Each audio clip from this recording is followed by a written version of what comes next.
வணக்கம். புதுச்சேரி மாநிலத்தில் உள்ள பள்ளிகளுக்கு வரும் 29ஆம் தேதி முதல் கோடை விடுமுறை அளிக்கப்பட்டுள்ளது.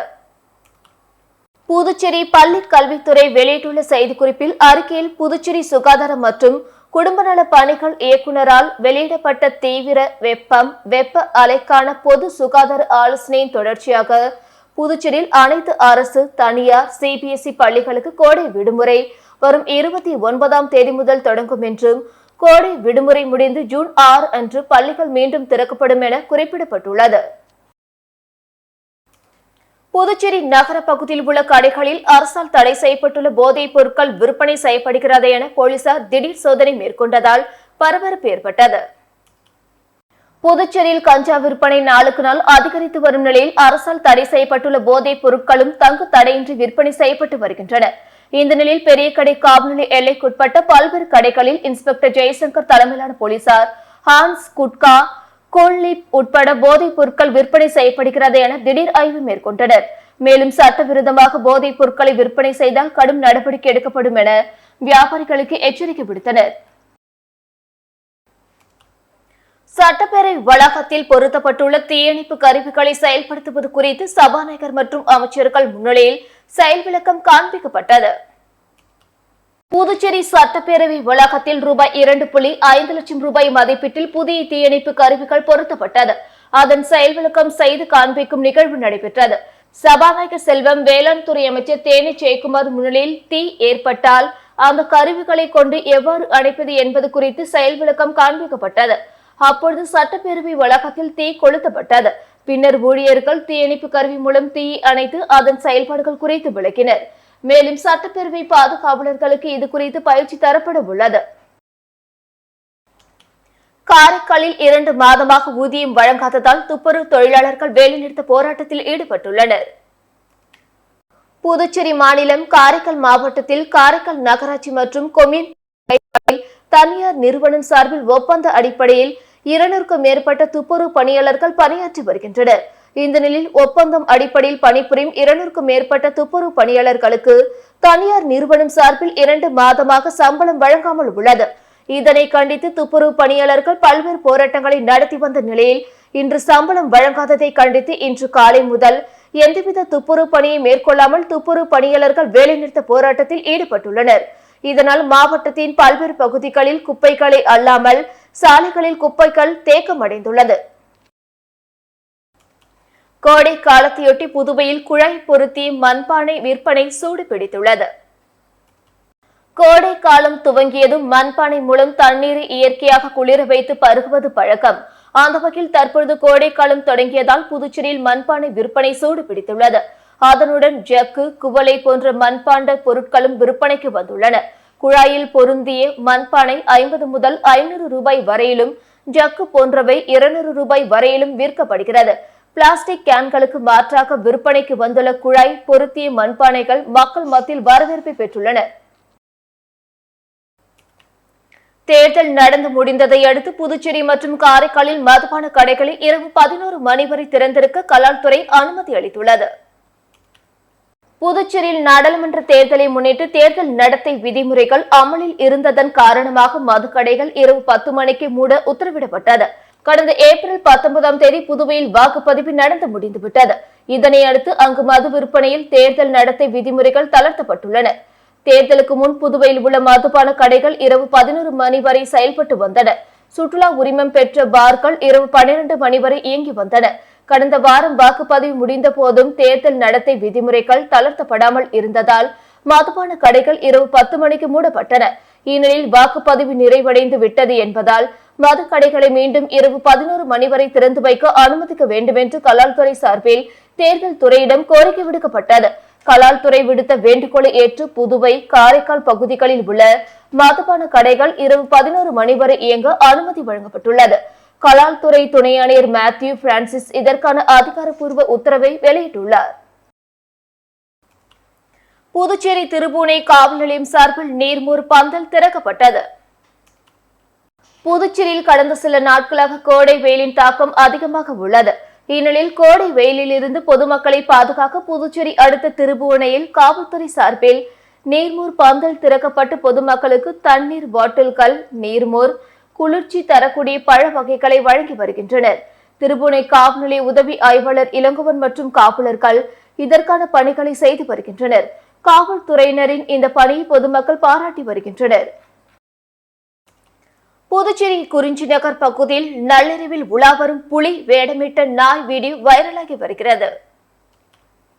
சமீப காலமாக தமிழகத்தில் சிறுத்தையின் நடமாட்டம் அதிகமாக இருந்து வருவதால் மக்கள் பெரும் அச்சத்தில் இருந்து வருகின்றனர். இந்த நிலையில் புதுச்சேரியில் நகர பகுதியில் உள்ள குறிஞ்சி நகர் பகுதியில் நாய்க்கு புலி வேடமிட்டு உலாவிட்டுள்ளனர். இந்த நாய் அப்பகுதியில் உள்ள பல்வேறு தெருக்களில் சுற்றி திரிந்து வருகின்றது. இதனை சட்டென்று பார்க்கும் பொதுமக்கள் அச்சமடைந்து வருகின்றனர். அதன் பிறகு உற்று நோக்கி பார்க்கும்போது நாய்க்கு வேடமிட்டது என நிம்மதியாக செல்லக்கூடிய சூழல் ஏற்பட்டுள்ளது. இந்த வீடியோவை பதிவிட்டு சமூக வலைதளங்களில் பரப்பி வருகின்றனர். புதுச்சேரியில் உள்ள குற்றப்பதிவேடு ரவுடிகளின் நடவடிக்கைகளை கண்காணிக்கும் விதமாக பல்வேறு பகுதிகளில் வசிக்கும் ரவுடிகளின் வீடுகளில் போலீசார் வீடு வீடாக சோதனை மேற்கொண்டனர். புதுச்சேரி மாநிலத்தில் உள்ள ரவுடிகள் குற்ற சம்பவங்களில் ஈடுபட்டு தமிழகத்திலும் அங்கிருந்து புதுச்சேரியிலும் தஞ்சம் அடைவது தொடர்ச்சியாக நடைபெற்று வருகிறது. மேலும் குற்றப்பதிவேடு ரவுடிகளின் நடவடிக்கைகளை கண்காணிக்கும் வகையில் அடிக்கடி போலீசார் ரவுடிகளின் வீடுகளில் சோதனை மேற்கொண்டு வருகின்றனர். இந்த நிலையில் பெரியகடை, ரெட்டியார்பாளையம், முதலியார்பேட்டை, லாஸ்பேட்டை உட்பட பல்வேறு காவல் நிலைய எல்லைக்குட்பட்ட பகுதிகளில் உள்ள ரவுடிகளின் வீடுகளில் போலீசார் அதிரடி சோதனையில் ஈடுபட்டனர். சோதனையின் போது தமிழகத்தில் குற்றம் செய்து தலைமறைவாக உள்ள ரவுடிகள் வீட்டில் தங்கி உள்ளனரா, ஆயுதங்கள், வெடிகுண்டு, கஞ்சா உள்ளிட்ட போதைப் பொருட்கள் ஏதேனும் பதுக்கி வைக்கப்பட்டுள்ளதா, ஊருக்குள் தடை செய்யப்பட்ட ரவுடிகள் யாரேனும் தடையை மீறி ஊருக்குள் வந்துள்ளனரா என்பது குறித்து விசாரணை செய்து சோதனை செய்தனர். அதேபோல் ரவுடிகளின் தற்போதைய நடவடிக்கைகள் குறித்து அவர்களின் குடும்பத்தாரிடம் போலீசார் கேட்டறிந்தனர். கனுவாப்பேட்டை புதுநகர் பகுதியில் அமைந்துள்ள அருள்மிகு ஸ்ரீ புத்துமாரியம்மன் ஆலய 16ஆம் ஆண்டு உற்சவத்தினை முன்னிட்டு பாசகை வார்த்தல் விழா நடைபெற்றது. புதுச்சேரி மாநிலம் வில்லியனூர் கனுவாப்பேட்டை புதுநகர் பகுதியில் 3வது பிளாட் திருக்காஞ்சி வீதியில் எழுந்தருளி உள்ள அருள்மிகு ஸ்ரீ புத்துமாரியம்மன் ஆலய 16ஆம் ஆண்டு உற்சவத்தினை முன்னிட்டு பாசகை வார்த்தல் விழா நடைபெற்றது. முன்னதாக நேற்று கணபதி ஹோமம், அம்மனுக்கு விசேஷ ஆராதனைகள், அதனைத் தொடர்ந்து கொடியேற்றுதல் நிகழ்ச்சி நடைபெற்றது. தொடர்ந்து இன்று காலை கரக ஊர்வலம் நடைபெற்று அம்மனுக்கு பாசகை வார்த்தல் நடைபெற்றது. இதில் திரளான பெண்கள் கலந்து கொண்டு அம்மனுக்கு கூழ் ஊற்றி தங்களது வேண்டுதலை நிறைவேற்றினர். இதனைத் தொடர்ந்து பாவாடை ராயனுக்கு கும்பம் கொட்டுதல் நிகழ்ச்சியும், அதனைத் தொடர்ந்து இரவு மின்விளக்கு அலங்காரத்துடன் சுவாமி வீதி விழாவும் நடைபெற்றது. இந்நிகழ்ச்சியில் திரளான பக்தர்கள் கலந்து கொண்டு சாமி தரிசனம் செய்தனர். ஏல சீட்டு நடத்தி சுமார் 1.30 கோடி மோசடி செய்த தம்பதியினரை கைது செய்ய வலியுறுத்தி கோரிமேடு காவல் நிலையத்தை பாதிக்கப்பட்ட மக்கள் முற்றுகையிட்டதால் பரபரப்பு ஏற்பட்டது. புதுச்சேரி சஞ்சீவி நகரை சேர்ந்தவர் ரத்தினம், இவரது மனைவி முத்தம்மாள். இவர்கள் சுற்றுவட்டார பகுதிகளில் உள்ள பொதுமக்களை சேர்த்து ஏல சீட்டு நடத்தி வந்துள்ளனர். இந்த ஏல சீட்டில் அப்பகுதியில் உள்ள சுமார் 80க்கும் மேற்பட்ட பொதுமக்கள் மாதம் பணம் கட்டி வந்தனர். மொத்தம் ரூபாய் 1.30 கோடி வரை பணம் கட்டியுள்ளதாக கூறப்படுகிறது. இந்த நிலையில் சில மாதங்களுக்கு முன்பு ரத்தினத்திடம் பொதுமக்கள் ஏல சீட்டு பணத்தை கேட்டுள்ளனர். ஆனால் பணத்தை தராமல் ரத்தினம் இழுத்தடித்து வந்துள்ளார். இந்த நிலையில் 60க்கும் மேற்பட்ட பொதுமக்கள் ரத்தினத்தை கைது செய்ய வேண்டும் மற்றும் பணத்தை மீட்டு தர வலியுறுத்தி கோரிமேடு காவல் நிலையத்தை முற்றுகையிட்டு போராட்டத்தில் ஈடுபட்டனர்.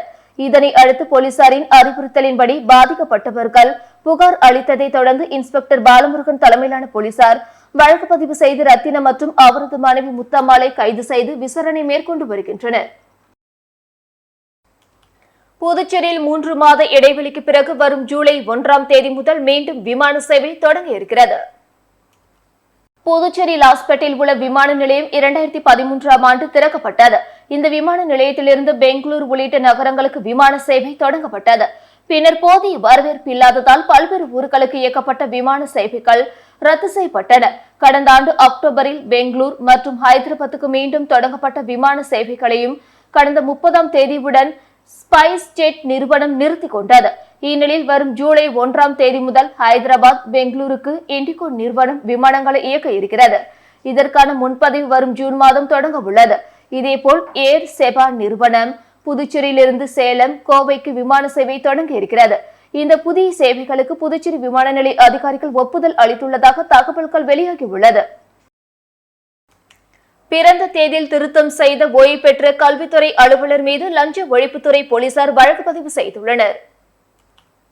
காரைக்கால் மாவட்ட முதன்மை கல்வி அலுவலகத்தில் இளநிலை கணக்கு அதிகாரியாக பணியாற்றி ஓய்வு பெற்றவர் ரம்யா ராஜேந்திரன். இவர் தனது பணிக்காலத்தை நீட்டிக்க அவரின் சேவை புத்தகத்தில் பிறந்த தேதி திருத்தம் செய்ததாக கூறப்படுகிறது. இதுகுறித்து காரைக்கால் மாவட்ட முதன்மை கல்வி அதிகாரி விஜயமோகனா லஞ்ச ஒழிப்பு காவல் நிலையத்தில் புகார் அளித்தார். அதன் பேரில் லஞ்ச ஒழிப்பு போலீசார் ரம்யா ராஜேந்திரன் மீது வழக்கு பதிவு செய்து விசாரணை மேற்கொண்டு வருகின்றனர். வீட்டின் முன்பு தகராறில் ஈடுபட்டதை தட்டி கேட்ட கணவன் மனைவியை தாக்கி 4 பேர் கொண்ட கும்பலை போலீசார் கைது செய்தனர். புதுச்சேரி முருங்கப்பாக்கம் நடுத்தெருவை சேர்ந்தவர் சேகர். இவர் சாராய கடையில் வேலை செய்து வருகிறார். இந்நிலையில் இரவு நேரத்தில் தனது குடும்பத்துடன் வீட்டில் தூங்கிக் கொண்டிருந்த போது அதிகாலை 2 மணி அளவில் வீட்டின் முன்பு பயங்கர சத்தம் கேட்டது.